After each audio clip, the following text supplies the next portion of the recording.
Hello दोस्तों। आज हम सॉल्व करेंगे सीटेट 2023 का प्रैक्टिस सेट नंबर 4। इसमें सीडीपी और ईबीएस के प्रीवियस ईयर के क्वेश्चन है। पूरा ज़रूर देखिएगा और कमेंट बॉक्स में अपना स्कोर ज़रूर शेयर कीजिएगा, आपने कितना सही किया है। शुरू करते हैं और देखते हैं इस सेट का पहला सवाल। पहला सवाल है, अध्यापक को यह सुनिश्चित करना चाहिए कि उसकी कक्षा के सभी शिक्षार्थी अपने आप को स्वीकृत और सम्मानित समझें। इसके लिए शिक्षक को चाहिए कि, प्रश्न को समझिए एक बार। सीटेट में हमेशा प्रश्न को ज़्यादा जितना अच्छे से आप समझेंगे, आंसर आपके सही होने की पूरी संभावना रहेगी।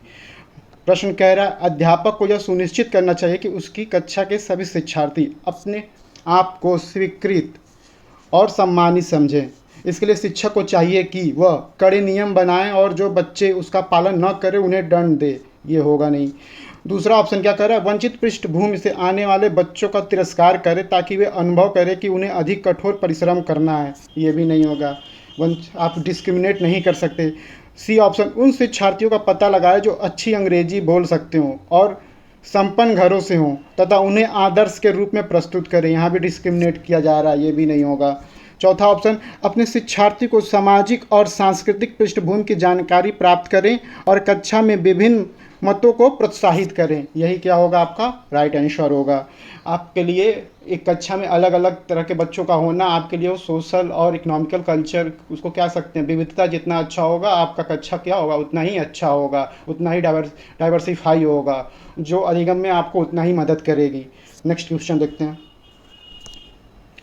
बच्चों को समूह कार्य देना एक प्रभावी शिक्षण रणनीति है क्योंकि इससे शिक्षक का काम कम हो जाता है।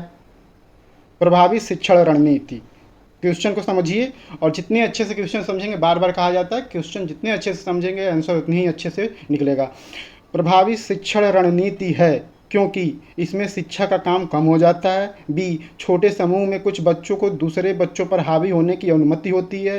सी, सीखने की प्रक्रिया में बच्चे एक दूसरे से सीखते हैं और परस्पर सहायता भी करते हैं। डी, बच्चे अपना काम जल्दी करने में समर्थ होते हैं।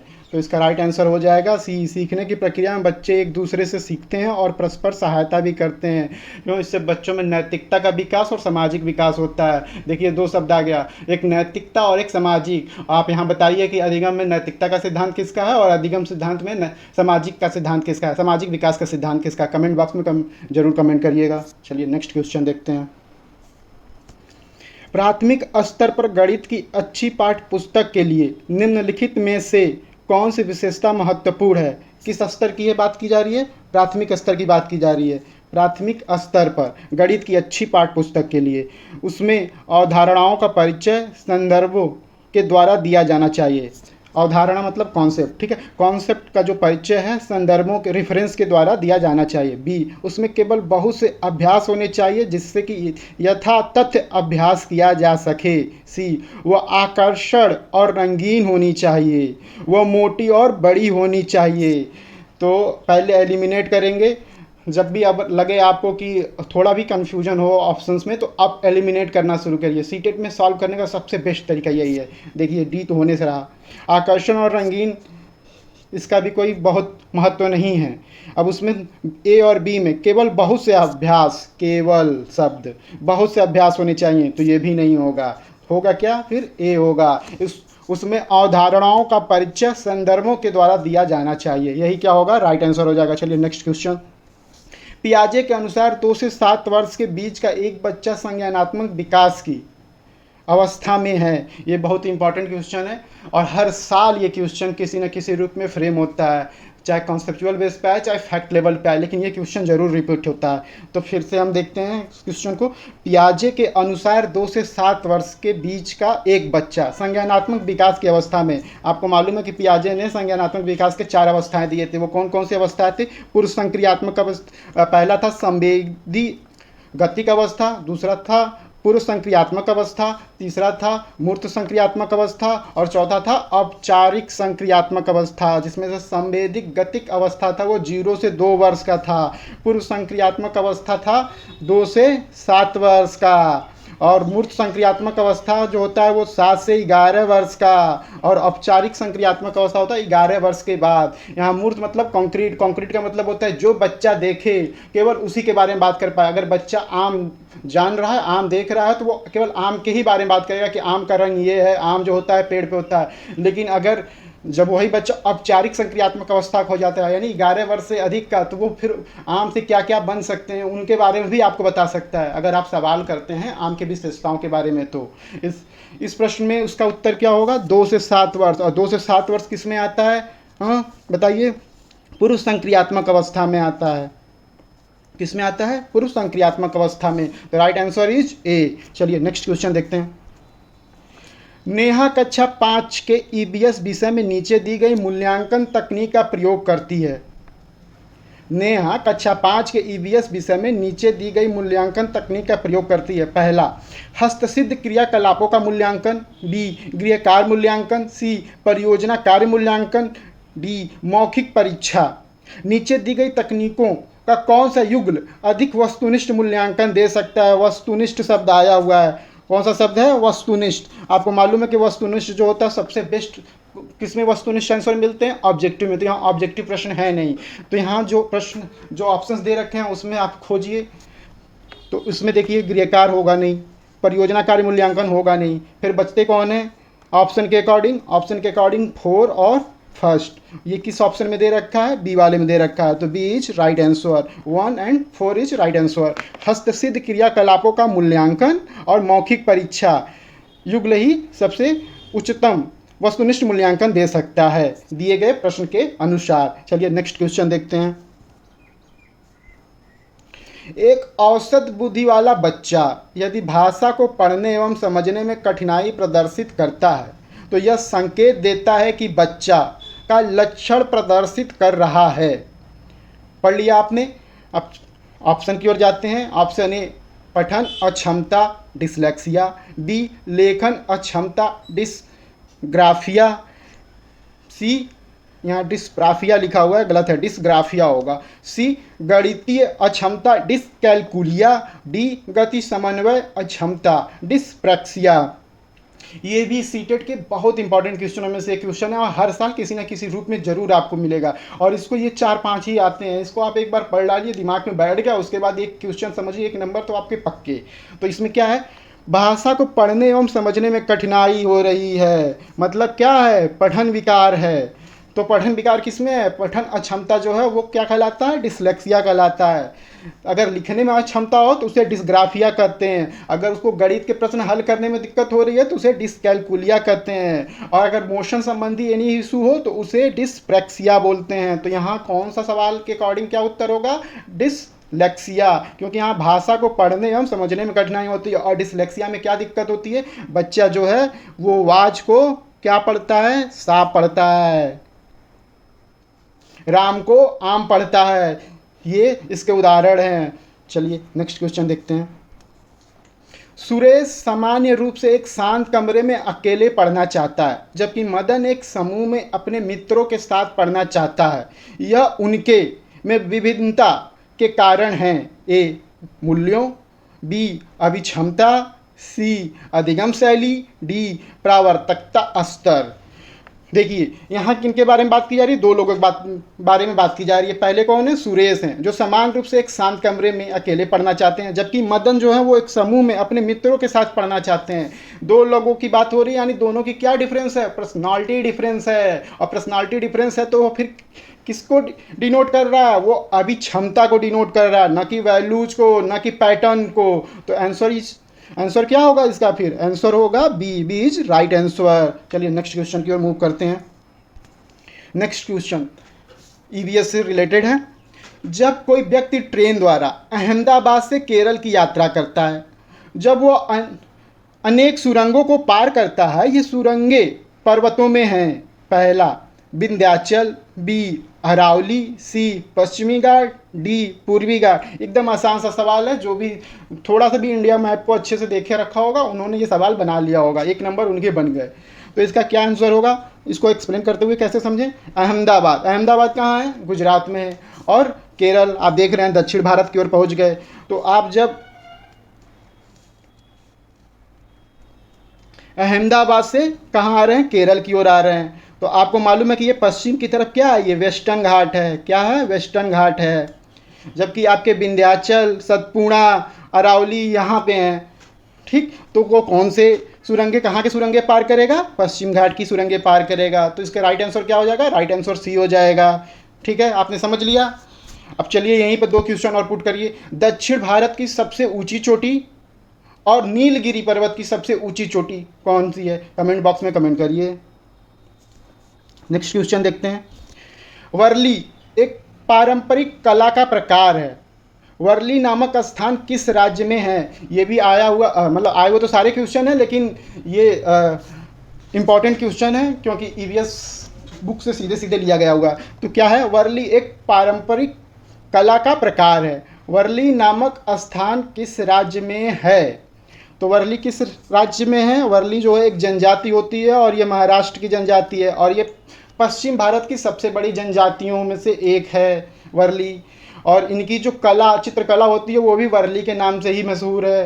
तो ये याद रखिएगा, वर्ली जो है पारंपरिक कला का प्रकार है, कहाँ के, महाराष्ट्र के, और ये वर्ली जनजातियों का है। चलिए बताइए, मगधी जो है वो किस राज्य का है, किस राज्य की चित्रकला है। नेक्स्ट क्वेश्चन की ओर मूव करते हैं। तमिलनाडु के निकटवर्ती समीपवर्ती राज्य हैं। तमिलनाडु के निकटवर्ती और समीपवर्ती राज्य हैं। फिर तमिल मैप से रिलेटेड क्वेश्चन आ गया। अगर थोड़ा भी मैप आपको अच्छे से मालूम होगा तो क्वेश्चन पुट होने में दिक्कत नहीं होगी। चलिए, पूछ रहा है तमिलनाडु। तमिलनाडु आपका कहीं ये हो गया, ये वाला हिस्सा, ये आपका मालूम है केरल है। हाँ, इधर तमिलनाडु है। ये कर्नाटका हो गया, इधर आंध्र प्रदेश और तेलंगाना, और ये पोर्शन महाराष्ट्र और गोवा हो गया। तो पूछ रहा है तमिलनाडु के निकटवर्ती समीपवर्ती राज्य। ऑप्शन ए पढ़ते हैं, केरल, कर्नाटक और आंध्र प्रदेश। ठीक है, केरल हो गया, केरल हो गया, यहाँ कर्नाटक हो गया और आंध्र प्रदेश ये हो गया। ठीक है, केरल हो गया, गुजरात यहाँ पहुँच गए, ये होगा नहीं, कर्नाटक होगा। ठीक है, आंध्र प्रदेश होगा, गोवा होगा नहीं, महाराष्ट्र हो गया। ठीक, महाराष्ट्र बीच में आ जाता है तो वो होने से रहा। फिर गोवा, कर्नाटक और केरल, तो गोवा होगा नहीं, गोवा होगा नहीं, गुजरात होगा नहीं, तो होगा क्या, केरल, कर्नाटक और आंध्र प्रदेश। तो right answer is Kerala, Karnataka and Andhra Pradesh. ठीक है, समझ में आ गया होगा आपको। चलिए नेक्स्ट क्वेश्चन की ओर जाते हैं। कांच के जार तथा बोतलों को उनमें अचार भरने से पूर्व सूर्य की धूप में अच्छी तरह सुखाया जाता है, ऐसा क्यों है। ऑप्शन पढ़ते हैं, उनके तापमान में वृद्धि करने के लिए, उनमें से धूल को हटाने के लिए, नमी को पूर्णतः हटाने के लिए, और अचार को स्वादिष्ट बनाने के लिए। तो राइट आंसर क्या हो जाएगा, नमी को पूर्णतः हटाने के लिए, क्योंकि अगर नमी रहेगी तो उसमें क्या हो जाएंगे, फंगस लग जाएंगे। इसलिए राइट आंसर क्या हो जाएगा, सी हो जाएगा। चलिए नेक्स्ट क्वेश्चन की ओर मूव करते हैं। प्राथमिक कक्षाओं में शिक्षार्थियों के पास अनेक प्रकरणों में अनेक वैकल्पिक अवधारणाएं होती हैं। प्राथमिक कक्षाओं में शिक्षार्थियों के पास अनेक प्रकरणों में अनेक वैकल्पिक अवधारणाएं होती हैं, जैसे सजीव, निर्जीव, जल चक्र, पौधे आदि। इन वैकल्पिक अवधारणाओं के स्रोत हो सकते हैं। ठीक है, परिवार एवं समुदाय हो सकता है, परिवार और समुदाय से भी बच्चों को इसके बारे में जानकारी मिलती है। पाठ्य पुस्तकें एवं अन्य पुस्तकें, ठीक है, ये भी सही है। शिक्षक से मिलती ही है, कहानी एवं कविताएं इससे भी मिलती है। यानी चारों क्या है, सही लग रहे हैं। ऑप्शन की ओर जाते हैं, 1, 2 और 4, 1, 2, 3 तथा 4, केवल 1, 1 और 2, तो 1, 2, 3 और 4, यही क्या हो जाएगा, राइट आंसर हो जाएगा। चलिए अब नेक्स्ट क्वेश्चन की ओर देखते हैं। आसान सा क्वेश्चन था, ऑप्शन ही पढ़ के क्लियर हो गया, 1 नंबर इजीली बन गए। प्रयोग करना आकलन का एक संकेतक है। प्रयोग यानी एक्सपेरिमेंट करना जो है वो ऑब्जर्वेशन का एक साइन है। निम्नलिखित में से कौन सा एक प्रयोग करने संबंधी संकेतक का आकलन करने का सबसे उपयुक्त तरीका है। पहला चित्र पठन, बी जो है सृजनात्मक लेखन, सी जो है निर्देशन और प्रदर्शन, या हस्तपरक गतिविधि। हस्तपरक यानी हैंड गतिविधि, एक्सपेरिमेंट जो भी है। ठीक, तो इसका राइट आंसर क्या होगा, इसका राइट आंसर होगा डी। सबसे क्या पूछा, निम्नलिखित में से प्रयोग करने संबंधी आकलन करने का सबसे उपयुक्त तरीका। तो उपयुक्त क्या होगा? है हस्तपरक गतिविधि। हस्तपरक गतिविधि क्यों उपयुक्त होगा? क्योंकि अगर बच्चा स्वयं करके सीखता है तो उसके अधिगम में क्या होगा? उसको अच्छे से उस चीज़ की अधिगम होगी, उसको अच्छे से उस प्रकरण की समझ आएगी। तो सबसे उपयुक्त तरीका क्या हो जाएगा? हस्तपरक गतिविधि। चित्र पठन की तुलना में, सृजनात्मक की तुलना में, निर्देशन या प्रदर्शन के तुलना में सबसे बेस्ट आंसर क्या हो जाएगा? हस्तपरक गतिविधि। चलिए, क्वेश्चन को समझ में आ गया होगा आपके। अब नेक्स्ट क्वेश्चन की ओर चलते हैं। महेश कक्षा 4 के शिक्षक हैं। वे वृक्ष संरक्षण की अवधारणा पर शिक्षार्थियों को संवेदनशील बनाने के लिए योजना बनाते हैं। निम्नलिखित में से कौन सी एक गतिविधि इस उद्देश्य के लिए सर्वाधिक उपयुक्त है? पहला, वाद विवाद प्रतियोगिता का आयोजन करना। बी, एक पौधे को अपनाने और उसका पोषण करने के लिए प्रत्येक शिक्षार्थी को अभिप्रेरित करना। सी, पोस्टर गतिविधियों में हिस्सा लेने के लिए शिक्षार्थियों को प्रोत्साहित करना। डी, समूह चर्चा के लिए शिक्षार्थियों के समूह बनाना। तो ये नहीं होगा, केवल बातें करने से कुछ नहीं होगी। पोस्टर प्रतियोगिता की जाती है, लेकिन क्या पूछ रहा है?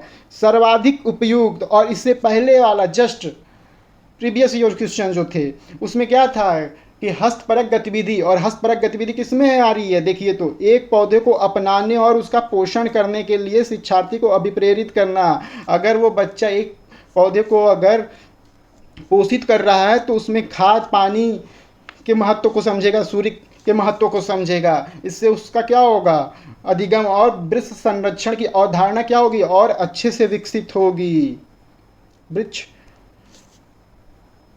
संरक्षण की अवधारणा का अच्छा और संवेदनशील विकास होगा। तो इसका राइट आंसर क्या हो जाएगा? बी, एक पौधे को अपनाने और उसका पोषण करने के लिए प्रत्येक शिक्षार्थी को अभिप्रेरित करना। चलिए अगला क्वेश्चन देखते हैं। अगला क्वेश्चन कह रहा है, पर्यावरण अध्ययन के शिक्षा शास्त्र के संदर्भ में सिवाय के निम्नलिखित सभी वांछनीय अभ्यास हैं। वांछनीय यानी एक्सेप्टेबल हैं, केवल एक के। तो अब पढ़ के ही पता चलेगा कौन सा है। पहला, आलोचनात्मक चिंतन और समस्या समाधान के लिए क्षमता का संवर्धन करें। बी, बच्चे की अस्मिता यानी व्यक्तित्व का पोषण करने। सी, वास्तविक अवलोकन के स्थान पर पाठ्य पुस्तकीय ज्ञान की श्रेष्ठता को स्वीकार करने। और चौथा, पाठ वस्तुओं और संदर्भों की बहुलता को बढ़ावा देने। तो एक्सेप्टेबल है, बाकी सारे एक्सेप्टेबल हैं के सिवाय। के सिवाय तो किसके? वास्तविक अवलोकन के स्थान पर केवल पाठ्य पुस्तकीय ज्ञान, केवल बुकिश नॉलेज को अगर जो श्रेष्ठता दे वो क्या है? रॉन्ग है। तो यही हो जाएगा इसका आंसर, के सिवाय। बाकी सभी क्या है? वांछनीय है। तो कौन सी वांछनीय नहीं है? वास्तविक अवलोकन के स्थान पर पाठ्य पुस्तकीय ज्ञान की सर्वश्रेष्ठता को स्वीकार करना। चलिए अगला क्वेश्चन देखते हैं। कक्षा 5 के शिक्षक एक सवाल देते हैं, पेड़ों के 5 लाभ लिखिए। जबकि कक्षा के शिक्षक निम्न सवाल देते हैं, क्या होगा अगर धरती पर कोई पेड़ न हो? ये बहुत ही बढ़िया सवाल है और इससे आपके कॉन्सेप्ट भी क्लियर होंगे। फिर से एक बार क्वेश्चन सुनिए। कक्षा 5 के शिक्षक एक सवाल देते हैं, पेड़ों के 5 लाभ लिखिए। जबकि कक्षा के शिक्षक निम्न सवाल देते हैं, क्या होगा अगर धरती पर कोई पेड़ न हो? ऑप्शन क्या दे रखा है? बंद अंत वाला अभिसारी और मुक्त अंत वाला अपसारी। मुक्त अंत वाला अभिसारी और बंद अंत वाला अपसारी। सी, मुक्त अंत वाला अपसारी और बंद अंत वाला अभिसारी। चौथा क्या है? बंद अंत वाला अपसारी और मुक्त अंत वाला अभिसारी। अभिसारी अपसारी यानी कन्वर्जेंट थिंकिंग और डाइवर्जेंट थिंकिंग, क्लोज एंडेड और ओपन। अब जरा क्वेश्चन को फिर से समझने की कोशिश करिए, और ये बहुत ही अच्छा क्वेश्चन है।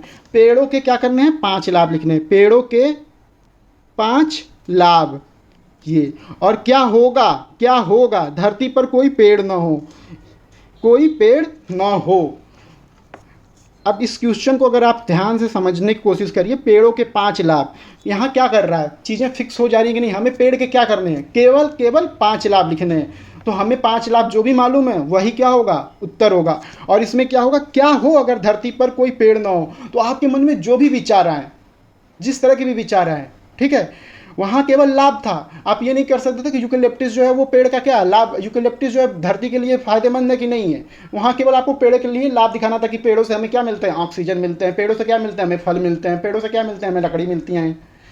जबकि अगर पेड़ न हो तो क्या होगा, पेड़ ना हो तो फिर ऑक्सीजन ना हो, ऑक्सीजन नहीं होगा तो फिर ह्यूमंस जो हैं वो, एनिमल्स जो हैं वो धरती पे सर्वाइव नहीं कर पाएंगे, फिर ये पृथ्वी ही ना होता, फिर वायुमंडल ही ना होती। तो यहाँ क्या है, देखिए ये क्या है, ये मुक्त अंत वाला हो गया ना, और यहाँ क्या होगा, ये बंद अंत वाला हो गया। और यहाँ पे आप कैसे सोच रहे हैं, डाइवर्जेंट थिंकिंग है। यहाँ क्या है, डाइवर्जेंट थिंकिंग है। आपको ये बता दिया कि अगर पेड़ ना हो, अब पेड़ ना हो तो कौन से, वायुमंडल को क्या इफेक्ट होगा, ह्यूमन को क्या इफेक्ट होगा, एग्रीकल्चर को क्या इफेक्ट होगा, इकोनॉमिक्स को क्या इफेक्ट होगा, इवन ह्यूमन ही नहीं होगा तो क्या होगा, कुछ नहीं होगा। और यहाँ क्या है, लाभ केवल लिखना है। तो यहाँ क्या करना है, आपको केवल लाभ की तरफ ही सोचना है, ये नहीं कि उससे घाटा क्या होंगे। तो आपकी सोच क्या है वहाँ पे फिक्स हो जा रही है, तो वो क्या होगी, कन्वर्जेंट थिंकिंग होगी। तो फिर राइट आंसर क्या होगा, बंद अंत वाला अपसारी, यानी पेड़ों के 5 लाभ लिखिए तो एक ऐसा क्वेश्चन होगा, बंद अंत वाला अपसारी, कन्वर्जेंट। और बी वाला क्या हो जाएगा, मुक्त अंत वाला अभिसारी, मुक्त अंत वाला अभिसारी, बंद अंत वाला अपसारी और मुक्त अंत वाला अभिसारी, यही क्या होगा, राइट आंसर होगा। अच्छा क्वेश्चन था ना। चलिए नेक्स्ट क्वेश्चन देखते हैं। चलिए समाप्त हो गया। आप अपना स्कोर कमेंट बॉक्स में ज़रूर बताइएगा। अगर आपका स्कोर 10 से अधिक है तो ठीक है, वरना अगर आपको और प्रैक्टिस करने की ज़रूरत है प्लीज़ सब्सक्राइब कर लीजिए चैनल।